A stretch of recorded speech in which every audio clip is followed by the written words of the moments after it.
2011 तक, ये जनसंख्या का जो 2 दशक चले हैं, इनमें से पूछा गया कि कौन से दशक में सबसे ज्यादा जनसंख्या वृद्धि में नकारात्मक रही है। तो अगर मैं आपको बताऊं तो आपको याद रखना है कि यहां पर 1901 से 1911, 1911 से 1921, 1921 से 1931 और 1971 से 1981। मतलब अगर सही मायने में देखा जाए तो 1911 से लेकर 1921 का जो दशक रहा है, इस दशक के अंदर नकारात्मक वृद्धि दर्ज की गई। बिल्कुल, ये एक ऐसा दशक था जो 1911 से 1921 का चला है। इसमें जो जनसंख्या में वृद्धि रही थी वो नकारात्मक रही थी, -0.30% की कमी दर्ज की गई थी। 0.30% की कमी दर्ज की गई थी, तो ये माइनस में रही थी, ये आपको याद रखना है।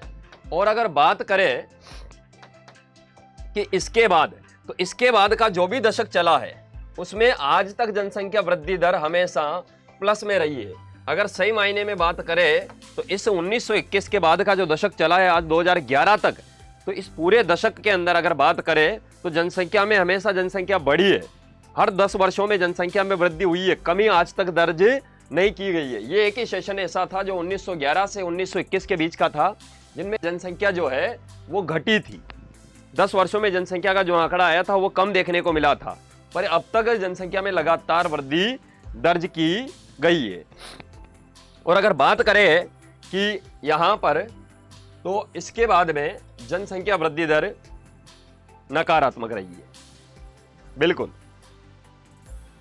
अगर कभी पूछ ले कि भारत का वो कौन सा राज्य है जिनमें जनसंख्या वृद्धि दर 2011 में नकारात्मक जनसंख्या वृद्धि दर दर्ज की गई, नकारात्मक जनसंख्या वृद्धि दर्ज की गई 2011 के अनुसार, अगर राज्य पूछ ले तो राज्य याद रखना है नागालैंड।